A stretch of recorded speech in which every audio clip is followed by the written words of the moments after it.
Hey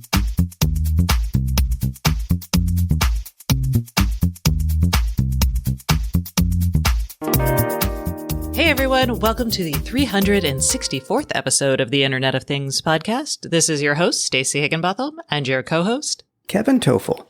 And we have an excellent show coming for you today. We're going to be talking about Matter being delayed. We're going to update you with some stats on smart home device adoption. Google Home is getting an update. We've got some RF sensing news that I'm excited about. We've got bad news on the security front from basically people hacking our satellite networks. There's a threat of that, and here's what you're going to want to do to prevent it. And why you want to prevent it. Let's just be real. Okay, and Schneider Electric is going to do a private wireless 5G network, which makes me wonder, oh my gosh, is 5G in factory settings actually going to happen? And finally, I took the new Eero Wi-Fi Pro 6E routers for a spin, and I'll talk about what I thought about that and how freaking excited I am that Wi-Fi 6E is out. We'll also talk about what it actually means for the smart home. We'll also hear from our sponsor, Save Our Standards, and our guest this week is really exciting. It's the return of Alex Hawkinson, who is now the CEO of Bright AI. You may be familiar with him because way back in 2012, he founded Smart Things. So very excited to hear what he's up to, and y'all will be too. So stay tuned for all of that. But first, a message from our sponsor, Rack Wireless. The Rack 3172 Wiz Duo LP WAN module powers up long-range and energy-efficient IoT applications, helping companies develop small and affordable, easy-to-use products. This LoRa module is customizable with an easy-to-use AT command set over a UART interface. It also complies with classes A, B, and C of the LoRaWAN 1.0.3 spec and supports LoRa point-to-point communications. Would you like to discover more about this product and its applications? Visit rackwireless.com. Woo, Kevin, I was real upset because last Thursday, the day this podcast came out, the Connectivity Standards Alliance said, hey, you know what? We're going to delay Matter. And we're going to delay it just 3 months. So it's not going to come out in the middle of this year. It's going to come out in the fall. But we should have been talking about this last week, and we didn't. Well, we sort of couldn't because of the way we schedule our podcast. And we keep telling all these companies, if you have big news, make sure you get it to us earlier in the week. They tell us Wednesday morning before we record the show, y'all. Yeah, exactly. And I don't think you were the only one disappointed by the news because everybody was talking about it on Thursday. Yeah. So the reason this is happening, so Matter, if you recall, is the promised smart home interoperability protocol. This was launched in December 2019 by Apple, Amazon, Google, Samsung, and there are now more than 430 members of this working group trying to build this protocol. And the goal here is for a select section of IoT devices, they'll be able to speak to each other, just interoperate based on compatible data models. So the plan was this would come out in June of this year is what I had been hearing. But now it is going to be fall of this year, which is so late. And the reason why is because it's complicated. And they're just realizing this now. No, they just basically, and I should say it's more than 430. It's actually more than 450 right now. What they've done is they added a lot more chip platforms and OS providers. And they went from like 5 to 16. And instead of just checking, like when you buy a Wi-Fi device and you're doing compatibility testing for something like Wi-Fi or Bluetooth, you're testing it against one device. It's like one device on a variety of routers, right? So you're testing for that spec. When you're testing for interoperability in an ecosystem, you're testing one device and how it functions within many devices. And then it's just way more complicated. That's when we move from like linear to 3D like modeling. It's crazy. And this is not uncommon in the standards world. I'm not trying to give them a pass, but to be honest, the reality is if you want this kind of interoperability to a standard, you've got to test every single device and service that's going to comply with that standard to make sure it complies. Yeah. So I think they bit off more than they could chew. And I also think that they're credibly saying, oh, wow, this is a lot. And it also sounds like they're still working out a little bit more on the security stuff. That is what I've been hearing from people. I kind of assumed, maybe wrongly, it's usually what happens when I assume, that this would be the official version 1 spec that we'd be getting in the middle of this year. And that's what's pushed back to fall. So, but instead, they said, you know what? We're going to do the 0.9. We're going to release it so everyone believes that we're still, moving forward. That didn't instill a little confidence with me. I know it's just a number. I thought it was kind of like, instead of coming in and saying, hey, the dog ate my homework, I need another whatever. You're like, I haven't even written my polished final draft, but I've been working really hard on it. And here's the first couple drafts. I don't know. I mean, if you're delivering, that's like saying, I'm going to deliver the rough draft of my homework when the homework is due to me. Well, yeah, but I mean, they're setting their own due dates. I agree. I mean, I think we're saying kind of the same thing. I'm just like, well, it is what, I mean, it's not like we can change it now. So the big important thing is not that it's late. I was like, that was important last week. What's important this week is understanding what we need to do with that information. So I'm really frustrated because, man, we have been so excited for this for so long, but I also feel like Matter is becoming less relevant as time goes by. It's not because I don't think having some sort of unified data model standard is important. I do. But I think a lot of the value in the smart home is moving from buying individual devices to actually offering these services. And we're already there. So you think like Apple has private video? HomeKit Secure Video. That's it. HomeKit Secure Video. They're launching their HomeKey option. And those are still Apple certified products, right? So if you want to participate in that, you're going to have to do a little bit extra work, add a little more capabilities, right? And so then consumers are still going to be like, oh, wait, instead of saying, does this lock work with Siri or Apple HomeKit? They'll end up saying, oh, does this work with HomeKey or private secure video, right? Which, I think will frustrate people. It will, but then again, looking at it from the other side, it's still a way in the Matter world to differentiate your products and services. And for the device makers, that's a big thing. That's true, because Matter had the potential to really commoditize them. So I will say, I look at Matter and I'm like, yeah, it's great, but I don't think it's going to be the holy grail that we thought it would be because everybody's coming out with these smarter services on top. That's not bad. Had it come out in 2019, 2020, I think we'd be feeling a little different, but I agree with you. Even a year ago, I think it would have been different, but yeah. Mm-hmm. If I'm putting on my nefarious hat, maybe it's like, oh, we'll slow walk this to the finish line while we build up our own competing services, but everyone will still credit us with creating this standard.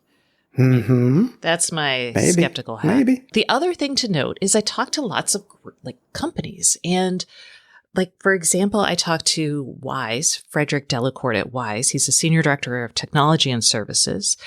Wise didn't join Matter until almost a year ago. And he's actually glad that there's a delay because it gives them more time to get their products in line. And I thought he did a good job of explaining how complicated it was because he was like, look, I can make an existing Matter compliant device in 2 weeks and, get another 3 weeks to make the features all work together.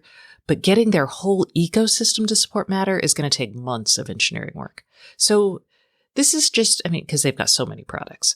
I didn't find a lot of companies that were unhappy. I talked to Eve, I talked to Nanoleaf, I talked to Silicon Labs, and they're all pretty much like, yeah, this will be fine. Going back to the commoditization, this kind of Matter really helps Eve. I suspect they're probably not thrilled of the delay because what it should do is open up Eve devices to new consumers, people who are not HomeKit homes, so that you could add Eve devices to a Google Home or a Madame A home or whatever you want. This would be a plus for them. That's true. And I'm sure they're waiting. I will say, Jerome has said that he's pushing for more features to be implemented as part of the Matter standard, simply because he wants people buying the Eve stuff to get all of the functionality as part of Matter. And some of that functionality is things like, energy monitoring that is part of a smart plug. I think he's going to be disappointed on that front, I'll be honest. Well, and that's, for people who are not familiar with Eve, first of all, they're an early adopter of Thread. I've tested many of their Thread products. They've all worked fantastic, but they have always been HomeKit only devices. So they're coded for and work with specifically Apple's specifications. And so even in a Matter world, you may not have a HomeKit home. You add Eve devices, but you might not have certain features from that device because Matter doesn't cover them, or basically because Matter doesn't cover them yet. Yeah. And that includes a ton of things like cameras, any video cameras, that means appliances. There are companies that are part of the Matter spec that aren't going to see their products supported for probably years, given how long this is taking. So I'm still optimistic about Matter. I still think it has value. I think it's less valuable. I think it's still going to be hard to be a consumer in the smart home, and that is unfortunate. But people are still trying to be consumers of the smart home because ISC West is happening this week. That is a security conference, and we're seeing lots of fun data get pushed out.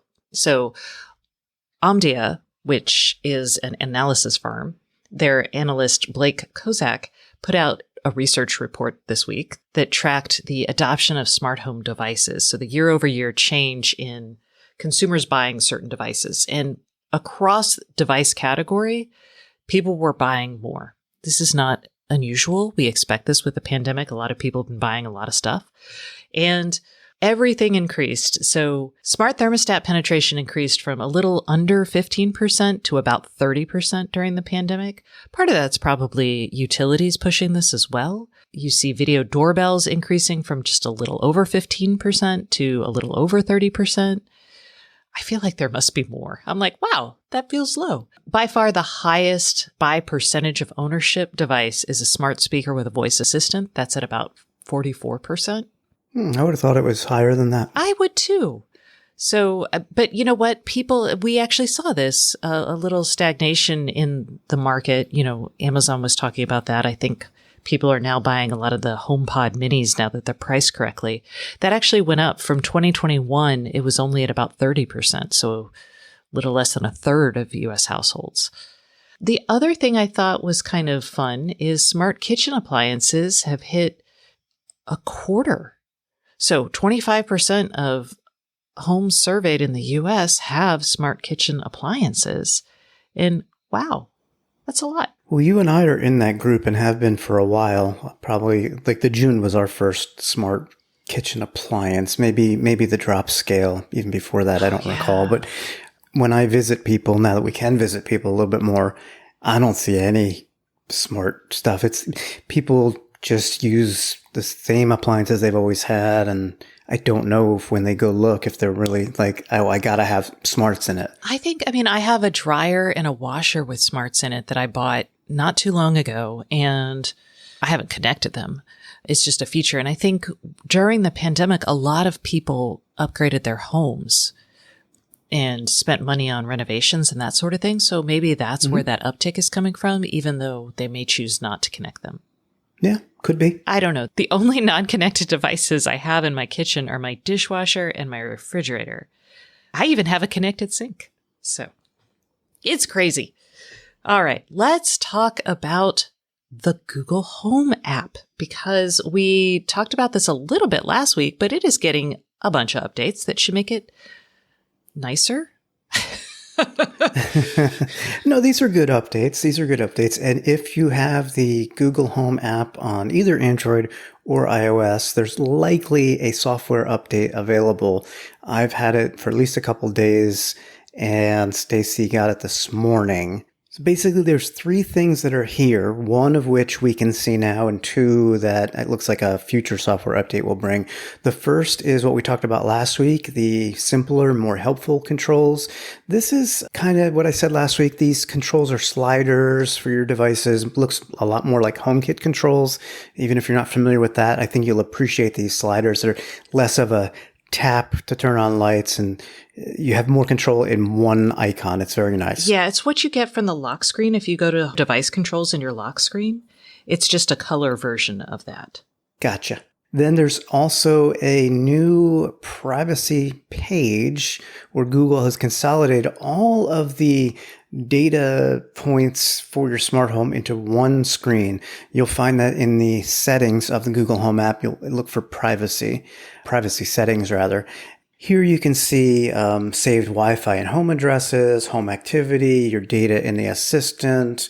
You can delete Google Assistant activity and so on. So instead of having to search through different apps or different spots in the Home app, Google has really put all the privacy stuff right there for you, which is great. It looks to me like it's all the same information, but again, it's consolidated, which is the way it should be, quite honestly. It makes it easier to do things like open up guest mode on certain devices. So if you put guest mode on, Google's not going to delete all the audio recordings that are sent to like your Google Assistant. It also, you can set like who has access to do certain things on like your thermostat. It won't show things like your personal calendar when it's in guest mode.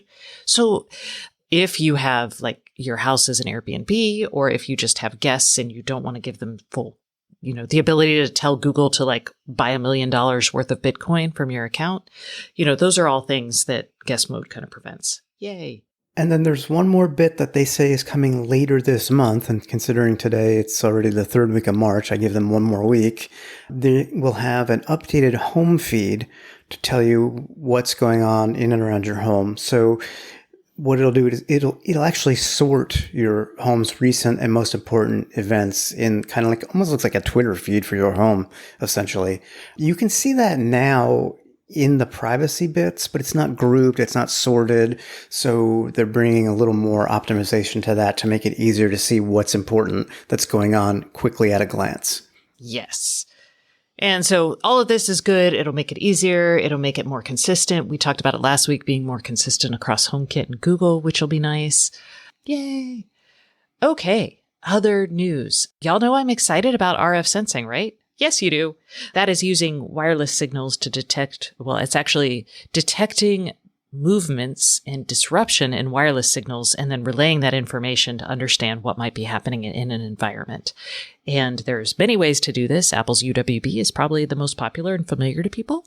But there's also Wi-Fi options and radar options. And a company that's based out of Toronto that I've written about called Xander Cardian, they have a UWB radar tech that is used for presence detection and motion monitoring. And at ISC West, they are showcasing two partnerships that they have. One is with an aviation security startups in the Netherlands, and one is a entrance control technology company, basically access control. It's called Orion ECI. What they're doing is they're deploying their radar to figure out where people are in a building. So you can actually, if you've locked down a space and no one's supposed to be in there, this sensor can detect like the beating of a human heart, and it'll be like, yep, nope, there's a person in here. Go through and find them. I'm waiting for this in malls where then you can no longer have like night at the museum or those kind of events, right? Where you stay overnight because you'll know. Basically, I just think I think it's a little creepy. Like the idea that the co-founder of Xander Cardian is quoted as saying, you can't hide your heartbeat, which I'm like, Yeah, but it's less creepy than cameras because it's not detecting who you are. Right. It's just detecting that somebody is there, maybe when they shouldn't be, or they're in a location of a room or something that maybe locked off, suggests something else. Like you should not be in the data center in the middle of the night. You're probably like doing some weird nefarious hacking activity. So I've been in a data center in the middle of the night. It's no picnic and nobody wants to be there, trust me. Yeah, that's true. Well, I'm like, yeah. So you can use this to actually secure secured locations, and it's less easy to fool than a camera, presumably. I'm sure people will like wrap themselves in foil and then it will be over. But I do that all the time. Yeah. I walk around the house with aluminum foil all around me. All around you. Crackle, crackle. Here comes Kevin. So anyway, cool technology news, cool application. Let's talk about other security problems. Like All right. We actually had a guest, I think 2 weeks ago, Bryson Board, who came on the show and was like, hey, I know everybody's worried about cyber warfare after Russia invaded Ukraine. And he came on and he was like, y'all, don't panic. Calm down, because so far in the US, our infrastructure is not at risk. And that was good then. Things might be changing because the U.S. Cybersecurity and Infrastructure Security Agency, CISA, and the FBI have issued a security alert this week saying, hey, if you are operating critical infrastructure, that's water plants, that's oil and gas refining, anything that, has the potential to really hurt people, take down power grids, that sort of thing. When Russia invaded the Ukraine, they sent out a notice that said, hey, everybody, monitor your systems, have a plan in place in case something gets detected. They told everybody to basically be on alert, but don't panic. They gave very specific advice, and we've talked about that. Now, they're adding SATCOM network providers and customers to that list. And the reason is there have been attacks on satellite networks. Not here in the US, but they're saying, look, satellite networks are super important to our infrastructure, and we need to make sure our infrastructure stays secure. And again, we'll link to this in the show notes, but basically it's the same sort of stuff. You've got to be monitoring your infrastructure already for weird activity. You have got to monitor your network logs. You've got to use strong passwords and multi-factor authentication. Although now we're seeing that some MFA may be vulnerable. So yikes. And you should also have a cyber incident response plan, which means if you don't have one now, you need to plan, and you probably should conduct basically fire drills on that. So make sure you know who to call and they know what they're supposed to do in the wake of any sort of attack. So get on it. There are lots of IoT companies that are working with satellite providers. There are lots of satellite providers. We had Esri, which pulls in satellite data, last week as our guest. So this is a big deal and is a big piece of infrastructure that has actually been targeted. Viasat was attacked the day Russia invaded Ukraine. I think we focus so much on the networks that we can, I don't want to say see, but the local networks on Earth that we use every day. We often forget how important connectivity is across long distances over satellite. Not just the connectivity, but the data itself. All of our GPS data is satellite driven. Yeah. All right. So get on that if you aren't already on it. In other industrial news, Schneider Electric has teamed up with NTT, and they are going to build a private 5G network in their Lexington smart factory. I put smart factory in quote marks because this is where Schneider does a lot of their first efforts with industrial automation and their digital transformation. They've done some really cool stuff there. One day I want to visit. And this is going to be piloted there in early this year. And it's one of the first, we get a lot of hype about 5G in factory settings, but for the most part, we haven't actually seen network rollouts outside of pilot projects or just example projects, from the manufacturers. So this feels like this is their smart factory. This is where they pioneer things. So it is still a pilot, but it feels like a larger pilot. They do actually make things in this plant. Maybe 2022 is going to be the year we start seeing 5G in manufacturing, especially private 5G. I don't know, but I thought it was worth noting because of that. I wonder if there's just been a slow uptake here, 5G in industrial, because of A, cost, and B, because current networks are working fine. And fine enough in terms of latency and whatnot for what they use it for. A lot of it had to do with what's called Release 17 of the LTE protocol. That was actually frozen. So they can't change it anymore this month. So now a lot of the things in Release 17 are applicable to manufacturing. It's a lot of prioritization, latency focus. And so now that that's frozen, you could actually build a network on this and rely on it. So I think that's why we're going to start seeing more stuff happen this year and then next year. So Gotcha. I know you were like, I wonder why. And I'm like, I will tell you. And it's incredibly nerdy. Okay. That's why we're here. That's what we do for y'all. So now let's move from 5G to Wi-Fi. the free spectrum. Quote unquote free. Well, I mean, nothing in life is free. And for something as good as Wi-Fi. All right. What this is I tested this week for like a whopping 48 hours. So this is not extensive testing. I'll keep running this for a little while and we'll see what happens. But the new Eero Pro 6E Wi-Fi system. This is not the first 6E Wi-Fi system. It is one of the cheaper ones. It's also one of the slower ones, I'll be honest. But that may not matter to like most people. So we'll talk about that. It was just announced this week. Yeah, it was just announced like as we recorded the show. It'll be yesterday by the time y'all hear it, but it's today. And I did a review on the site so y'all can see what that's like. But first up, we have to get really excited about 6E. We talked about it, I think 2 years ago on the podcast. What this is for the first time in like 15 years, we now have new spectrum for Wi-Fi. This is the 6 gigahertz channel. They've been working on this since, well, before 2017, but the FCC was like, hey, let's see if we could use this spectrum for Wi-Fi. Why not? And now it's finally here in devices. And what this does is it provides a whole new band of frequencies for Wi-Fi. So we have the 2.4 gigahertz band, we have the 5 gigahertz band, and now we have the 6 gigahertz band.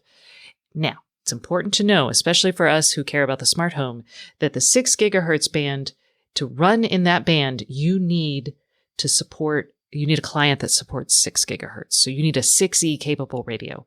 Most devices are not going to have that, especially in the smart home.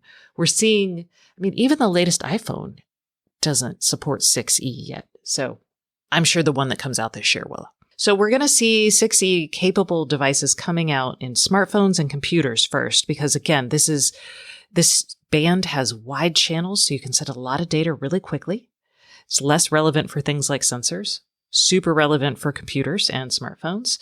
And it attenuates really easily, so it doesn't go through walls. It doesn't go very far. But for like streaming video, it's going to be awesome. So we're going to see probably 6E capable devices, again, laptops, computers, phones. Then we're going to see things like cameras. Nick Weaver, who is the CEO of Eero, expects to see cameras in 2023. And I sort of want to trust him because he's owned by Amazon, which also owns Ring, which makes cameras. So I feel like he might have some insights there. So back to the routers. These are kind of expensive. Would you say? They're not as expensive as other 6E routers, but they also don't go as fast.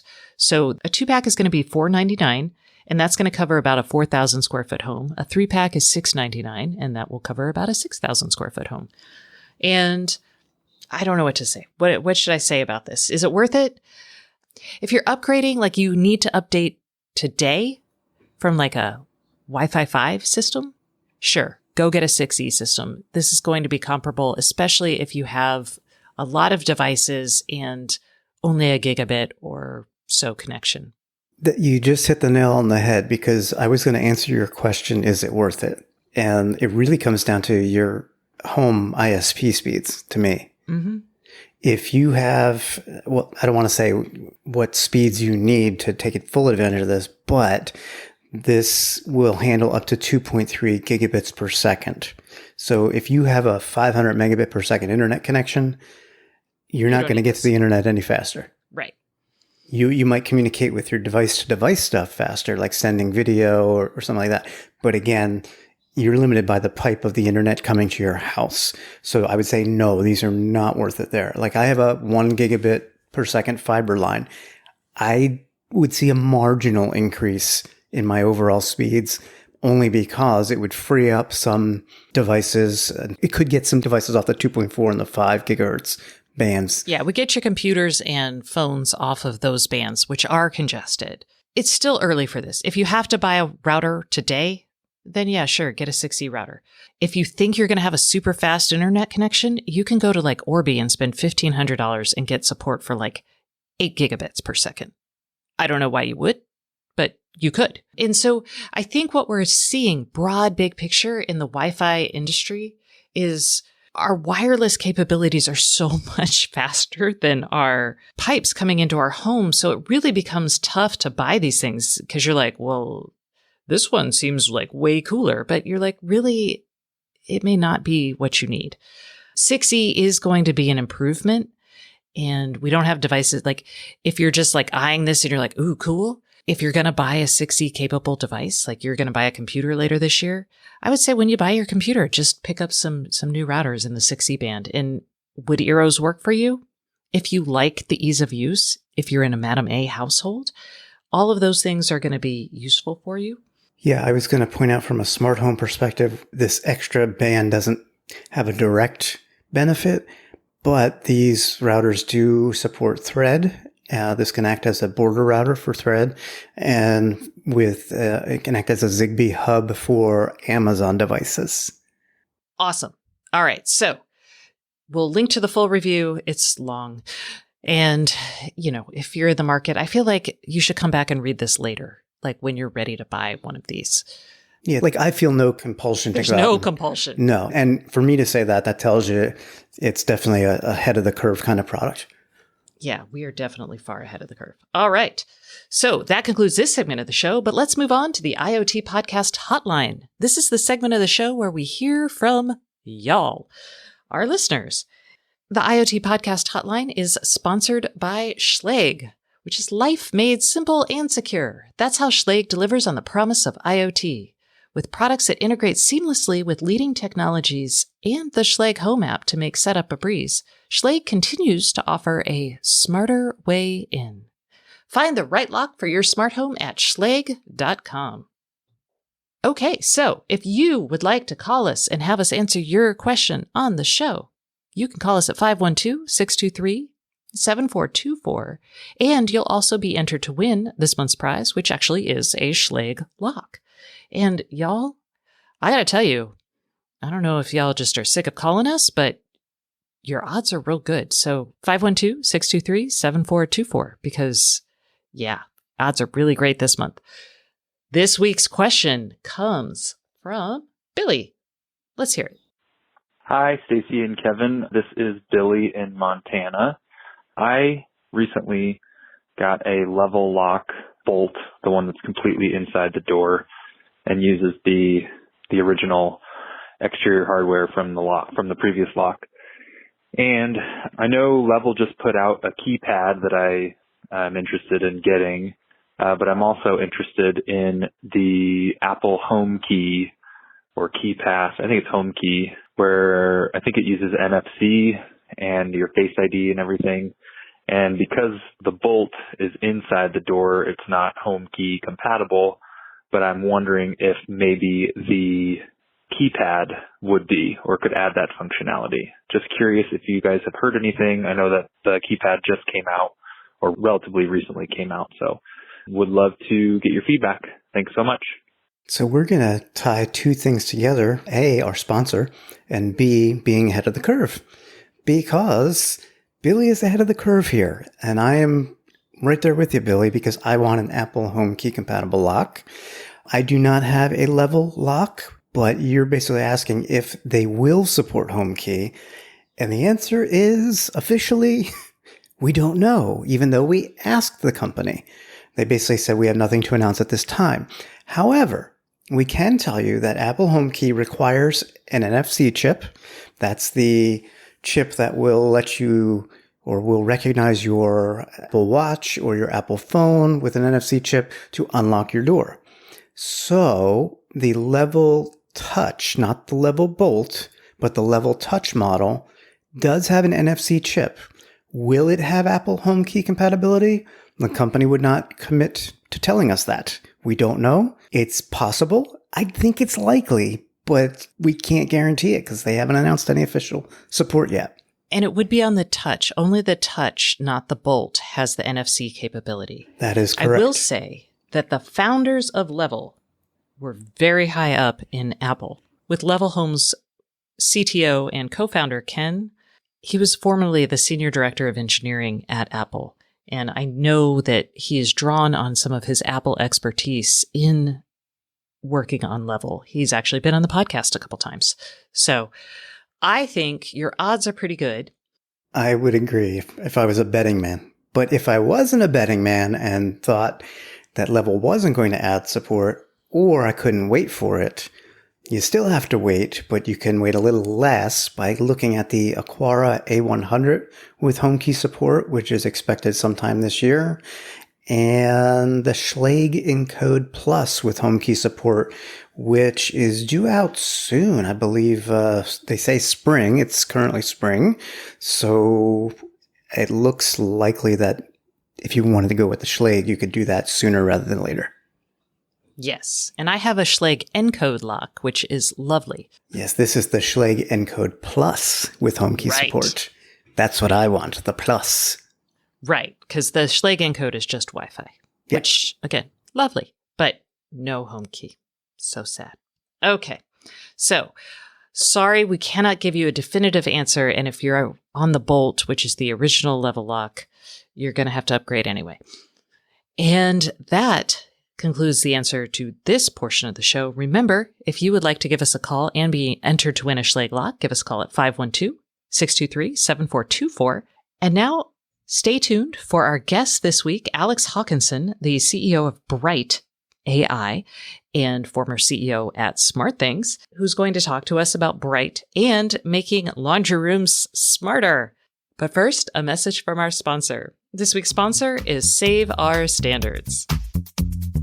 Hey everyone, we are taking a quick break from the Internet of Things podcast for a message from our sponsor. And this week's sponsor is Save Our Standards.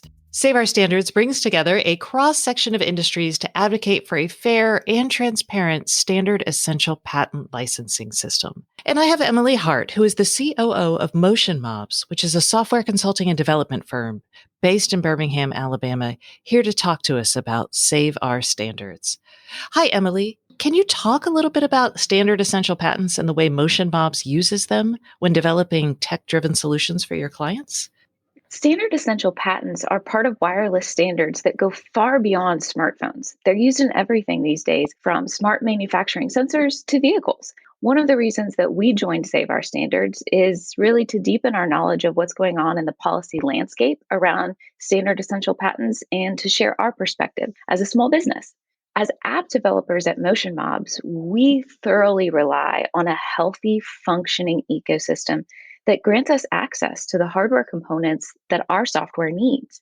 When we developed GuideSafe, Alabama's official COVID-19 exposure notification app in 2020, that software hinged entirely on privacy-protecting Bluetooth detection. And right now, we have another health tech product that's in development. It's being designed for a very specific line of healthcare display units in hospitals. Neither of these projects would even be possible without fair access to the standard essential patented components in the units that we're developing for.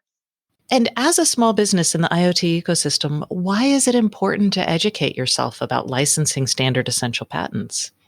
Small businesses like us have limited resources, and most don't have access to a general counsel for navigating malicious threats from standard essential patent holders or hostile negotiations. Education is the key in protecting all small innovators against being forced to take a bad deal or halting production or distribution due to a licensing dispute, or even worse, a small business having to shut down entirely due to financial stress. Motion Mobs also supported a recent draft statement from DOJ, NIST, USPTO on regulations and licensing of standard essential patents because we believe it would lead to a more balanced system for all players. Standard essential patent holders, of course, would receive fair compensation for their patented technology, but we also need to make sure that small and large innovators alike would be assured of their access to the standards needed to develop and sell their products.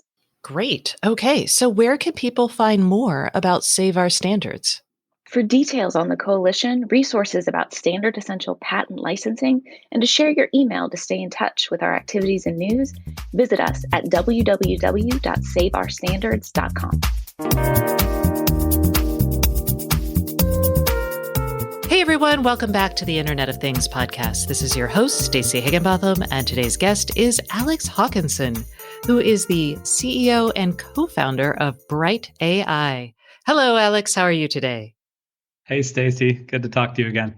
I am so excited to have you back on the show. Y'all, if you were like super long time listeners of the podcast, you may remember Alex was actually one of my first guests when the podcast was over at GigaOM. And he was the co-founder and CEO of Smart Things, which I know y'all all have heard about. This is a real treat, Alex. I'm super excited and that you're back in business. Yeah, it's a fun journey, but lots to talk about. So we'll start with Bright just to get people oriented, and then we'll do a little bit of the historical perspective before moving forward. So tell us a little bit about what you're trying to do with Bright AI.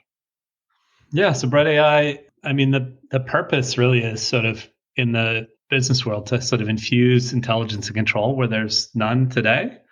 And all these dark kind of corners in complex physical industries and other things, but to infuse intelligence and control into those spaces. And through that process, sort of unlock a ton of value, both in the form of growth for those businesses, but also turns out a lot of social good that can be done in the world as a result of that as well. Okay. And that is actually sort of similar in some ways to why you started Smart Things way back in, 2011, 2012? Yeah. Now, the problem in my cabin was in 2011, and then we founded the company in 2012. But yeah, this idea, I mean, Smart Things was actually called Physical Graph Corporation before we decided on the external brand. And that's a mouthful, but it's sort of the basic vision of bringing the world to life by using IoT in that case to make the world a smarter place is very, consistent, I think with the vision here, where Smart Things became really about the household and, a consumer focused company. Think of Bright as all of that with the technologies deeply progressed and focused on doing it not in the home, but in all of the sort of physical businesses and industries and enterprise, and adding a big dose of AI over the top, which has matured a lot since the Smart Things days. Yeah, I always think of IoT, and some people call it AIoT. But the idea is the sensors, the wireless infrastructure, that's like the physical body of the Internet of Things. And then you take the intelligence and that kind of creates this soul, right? And I think it's important that we're getting to both. And Smart Things was kind of about the body. Exactly. I mean, I think AI is so much more adoptable than most people realize in the world today. If you think about all the Gen 1 AI companies, they sort of operated on already digital information, so you look at a great company like C3 AI or something, they're sort of not necessarily that's super exciting to me. I mean, they're kind of a plugin for an ERP system that's not doing them justice, but operating on already digital information. But what IoT enables is as you know, to pull information to and from the physical world in a way that information literally didn't exist, in these spaces before. Well, we'll talk about some of the customers that you have and how they're using it, because I think it does a good job. I often find myself, even early on when we were talking, I'm like, gosh, with all the sensors, with all the computing we have, why can't I do X, Y, Z? And the answer is because you have to find a device, you have to find a cloud platform, you have to find the connectivity, then you have to program the data that you want to take the action. And then all of a sudden you're like, oh my God, this is too hard. I know that you think you've made it easy. So we'll talk about that and how that happens. But first, let's talk about some of your customers and how they're using it. I feel like we should start with Speed Queens. Yeah, I mean, it's funny. I think the pandemic has made us all appreciate sort of these fundamental underlying industries that we all depend on. But that lines up a lot with who Bright AI's customers are. I mean, we are talking complex physical industries where they have wide flung operations in a lot of different spots where there's a lot of opportunities for, call it sort of dumbness and inefficiency, to creep in everywhere. Often these traditional industries that underlie a lot of the economy, they don't have, it's hard enough just to hire a mobile developer, let alone have the expertise crossing all of these domains. And I think you've probably seen a lot of other examples where the value only comes together if you synthesize all the pieces. You have to have not just the eye, not just the sensor, but also the soul. It's this combination of all these things. And then if it's changing a consumer experience or an employee's experience, how do they interface with it? Well, that's going to be a cloud and a mobile app and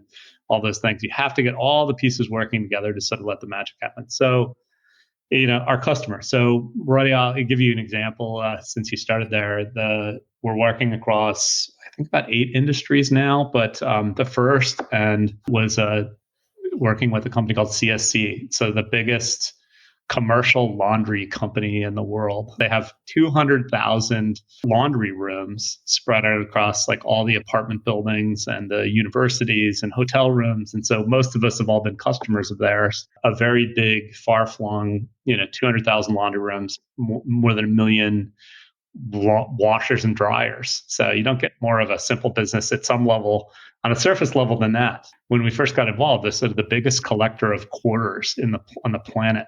They get calls to put quarters back in circulation, things like that. A big kind of route-based, 1.5 million truck rolls per year going to visit these laundry machines and try to keep them up and running. A lot of consumers paying with cash and the rest of it. Yeah, well, laundry room it's a great example of where IoT should make things so much better. Like, I should be able to check on my phone and be like, hey, is there machine free? I should be able to pay with my phone, for example. I feel like there are so many things. And then when a machine is out, you can still see the sign on it that's taped on by like some poor resident who's like, ugh, it didn't dry my clothes. Grr, don't use this machine. So there's a lot of problems there that feel like, why haven't those been solved yet? And it's because this lack of access to expertise, and you have to get all the pieces together to make it work. And it doesn't affect like you and I as much as it's sort of the 50 million plus consumers that are actually in these class B, C, and D, apartment buildings and places like that, where, sort of heartbreaking. It made the team rush to get our platform out there, during the pandemic, watching, the single mother in Cincinnati trying to just do their laundry and not posting on Nextdoor, not having access to quarters to do it, or other things like that. Just crazy. So Red AI has a platform that kind of makes all this turnkey for a big industry like that. Yeah. So in this case, what did you do for them specifically?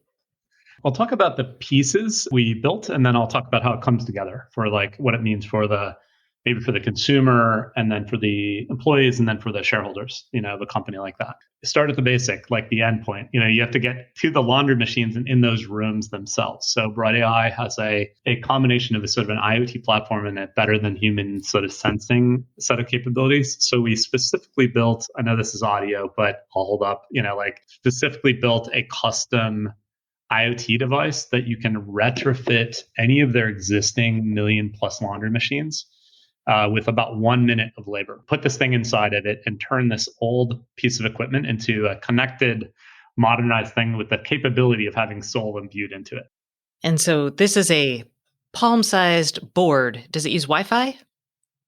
It has Wi-Fi and Bluetooth, and then talks to we have a local Edge AI hub that sits in the laundry room. That Bright AI has built a family of Edge AI hubs that allow this sort of orchestration and understanding to sit in that room as though you have your best technician ever, your best customer service person ever, et cetera, sitting there attending, to things all the time. So you have something that goes inside all the laundry machines. We put a camera and audio feed in every room.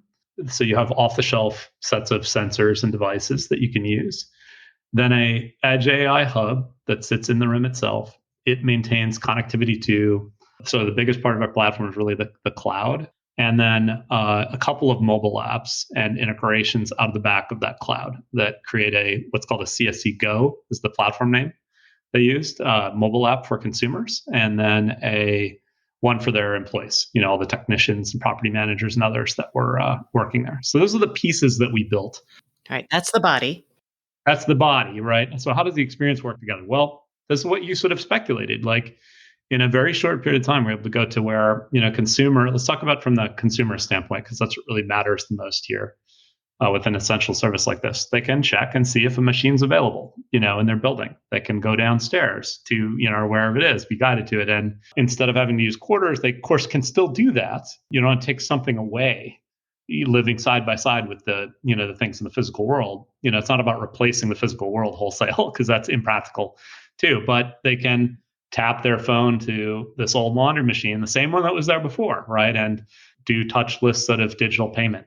They can open up an app and do that as well. They can get a notification when their stuff is done, add more time to it, all the things you'd sort of expect. And I'll talk about where this goes once you unlock a digital operating model for a company like this too, which is called like the Uberization of, of laundry now and a bunch of other amenities that this company is able to enable over the top of their machines. But for the consumers, it's just like, it's as simple as you'd expect it would be. And so what does it do for the company? Because they're the ones who spent the money to actually implement this.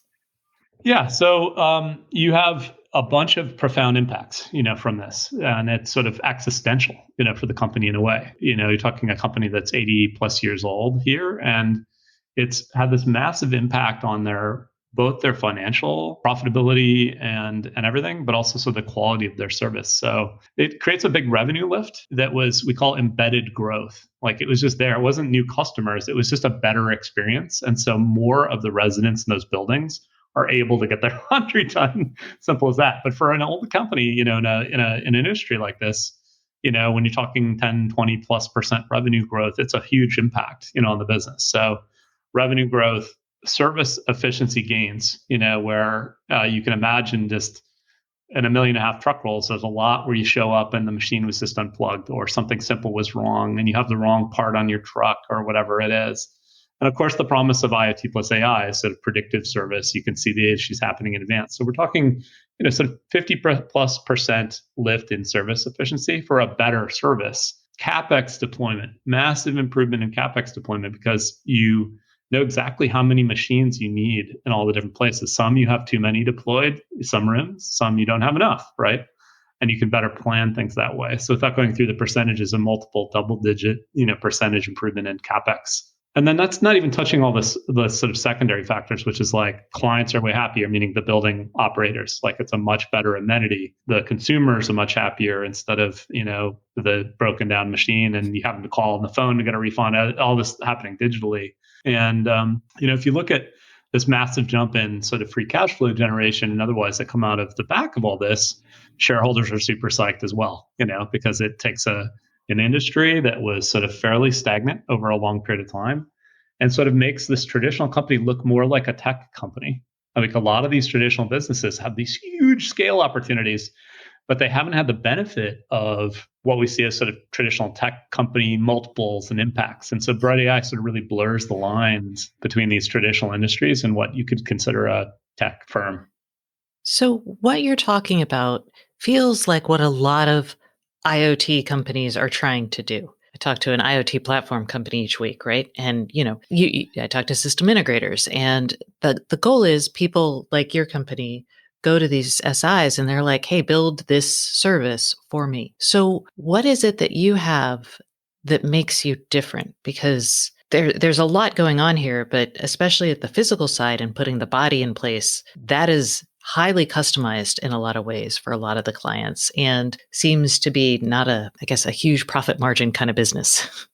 I'll point in a few different areas, as a 7-time entrepreneur now, I'll tell you sort of you learn to recognize spaces where for whatever set of reasons, the market is dramatically underserved. And you don't necessarily even think that much about the competition. You just sort of go serve customers, and you can find a lot of ways to create value there. So I'll say I don't think maybe about a competitive landscape as much as maybe I could or should, someday. But I will say what I've heard is different about what we're doing. And so I'll say the lift is a lot of the existing solutions and companies in the market only deliver one part of the puzzle. So and that is itself is like a total barrier to adoption of these end-to-end solutions inside these traditional enterprises. They do not have the expertise, right, or the proclivity to take a piece of the puzzle and then assemble the whole puzzle together. They don't have access to the expertise, the inclination or ability to do that. So there's a lot of hodgepodge of things that are out there. And I would say most of these large enterprises are not in a position to be their own integrator across them all. I'll say at one level, we deliver the whole model as a service, as a turnkey service. So you're not asking this traditional enterprise to build some of the underlying blocks on their own. And so that's one thing. So just delivering the whole thing, AIoT as a turnkey service. Second piece is you have to go, I would say we double click further than most people into these things. So a lot of the existing solutions, let's say in laundry, would say, oh, you have to replace your machines. Here's a new company that's going to provide a new connected washer dryer. At $1,000 a pop for 1 million machines, it's sort of not a practical solution. So we've excelled at sort of using some of the background we've had from, SmartThings got pretty big. It's more than 1 billion connected devices now, 150 million still active households. At getting really good at connecting the things in the world that already exist. We call it side-by-side deployments. So versus most solutions, we're able to go side-by-side into the existing capital assets of these companies and click into the level that's needed to actually unlock the value. So that's a couple of the pieces. I can get into more. Well, let me ask you, because, I agree, retrofitting is so essential here. And I'm curious how custom your boards are. So if you can ask that. But then I also want to get into the fact that your customers don't need a data scientist. You had talked to me about, recognizing when a person is putting laundry into a machine. And it's definitely like image recognition, kind of computer vision issue. So how do you help your customers build that? Because that's where a lot of companies are falling down. They get their body in place and then they're like, oh my gosh, now I need like 80 data scientists. Exactly. Yeah. So I think that if you look, as you learn more about the team we've got here, I think we've put together some of the best platform builders in the world behind Bright AI. And we've been so busy, we've barely talked about the company so far, but getting pretty big now. I will say that we're on this journey right now where we're serving, we'll call it less than 10, but like these industries where we're getting those right, with the super depth. But we'll move to a place where we think we see the Lego blocks and how to make them self-serve for more enterprises, where we think we could get to thousands of industries by a couple of years from now. So we're on that journey now to take what I call the Lego pieces that are highly reusable and sort of make them more and more with the tools wrapped around them so that, another company could act as the integrator and go faster into more spaces, et cetera. So that's clearly the path that we're on. So turns out there's a lot of reusable Lego blocks. If you pick an industry like that, and then we go to a different one, that I can give is pest control. I could touch on. It's a totally different space, right? But I can talk about the commonalities between them, but just equally how profound, like it can change that whole industry. So there's this better than human sensing. We're investing in sensor technologies that are really ultimately will be an open platform that others, I think, could, we can work with other off-the-shelf devices, but we found it useful to have highly integrated next-gen sensing in the platform so that it just works. It just knows exactly how to connect to our Edge AI hub and be deployed, gather data that can be then used to train AI models, et cetera. So there's a lot of reusability in let's call it the sensing devices that are sitting in the rooms. And then even the custom IoT device, we've built a payload, which is, it's not a Raspberry Pi, but it's a good analogy of a reusable sort of base component that has connectivity, has the right ability to run some logic, run some AI on it, interconnect with our hub and platform, other things. So when we build a new custom IoT device, like the one for the laundry machines, we can do that really quickly, like 6 to 12 weeks quickly. Some of the software payload and those basic endpoint modalities, highly reusable. Of course, the Edge AI hubs, yes, you're running a different trained model. Yes, it's some different devices, but really you can imagine common things that they're doing, right? In terms of fleet management for the different IoT devices, running Edge AI models, in a standard framework, all that super reusable. The cloud, it's event stream, it's fleet management, it's different tool sets for building new AI models and deploying them out, highly reusable. And then of course, SDKs for things like mobile apps and enterprise integration. So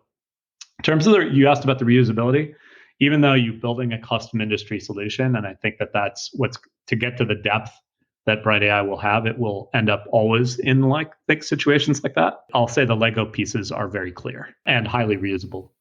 I'd want to hear about the pest stuff, but I think in the time that we have left, I'd rather hear about next generation sensing, just because I love sensing. The more things you can sense and digitize, the more information and insights you can deliver. So I'll give you a couple of specific examples. I love thinking about that too. And we're also pressing the limits on energy efficient computing too, which we could talk about in another time. But both are really interesting, sort of super nerdy topics to get into, which will change the world ultimately. But so on sensing, take visual AI as an example.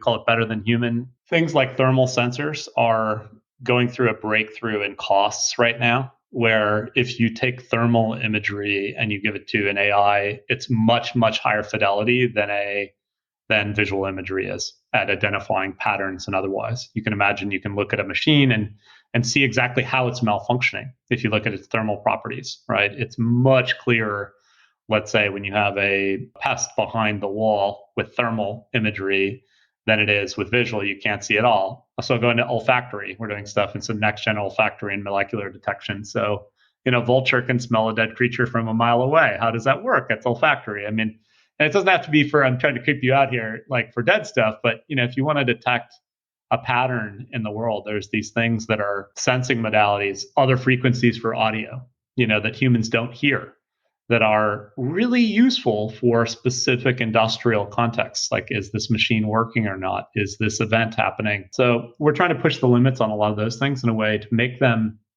you could build a hardware company around those sensing modalities. We don't want to. We want to sort of eviscerate the cost and make basically that capability almost at cost available to these enterprises to get at the really meaty opportunity, which is the soul, right? I'll keep using your point, the intelligence you can put behind it. So for us, it's just a way to, like, if we enable those new types of endpoints, we can have much, much better, higher fidelity, narrow AI applied to all these world problems. I love it. And we'll find your sensor engineer type people. We'll have them on the show at another time. Yeah, I would love to. And show you some of the stuff we're doing where it makes all the difference. The old sensor versus the new, like suddenly it makes a problem from intractable and super expensive to like trivial and inexpensive. Well, sure. If you think about like dogs that can sniff out cancer, right? Like imagine being able to do that at scale reliably. That eliminates countless expensive tests. And that's exactly. That's a perfect example, right? Perfect example on a lot of these things. And what's been amazing, I know we're sort of running short on time, but the level of impact, I would say it's very inspiring for us. Like I honestly didn't know if I would just become like super dad and kind of an active investor after, the smart things, close that and other things, like working harder than ever before. But it's because like when you double click into these places in the world, right, and you actually bring all of these pieces together, the difference is so profound. Like we didn't even touch on the pest control stuff, but I'll just say you can make both a better business, but you can also eliminate 90% of the toxins used in kind of carpet bombing the world right now. Wow. Like you can unlock economic value, produce a much better service, and actually solve this huge places where we waste a lot of energy and resources and cause problems as a result of the lack of intelligence at the edge. This is actually the reason I was so excited about IoT when I got into it 10 years ago. So it's very fun to come back 10 years later, talk to you. And I mean, in one way, it's depressing. Like you're solving the same problem we thought we'd be solving 10 years ago, but we're making progress. So thank you so much, Alex, for coming on the show. Well, thanks for having me, Stacey. And that concludes this week's episode of the Internet of Things podcast. Please join us next Thursday and don't forget to subscribe. And if you can't get enough IoT news, I would love for you to sign up at www.staceyoniot.com for our weekly IoT newsletter, where we explain all kinds of things that we don't even get to on the show. Once again, thank you for listening and please subscribe.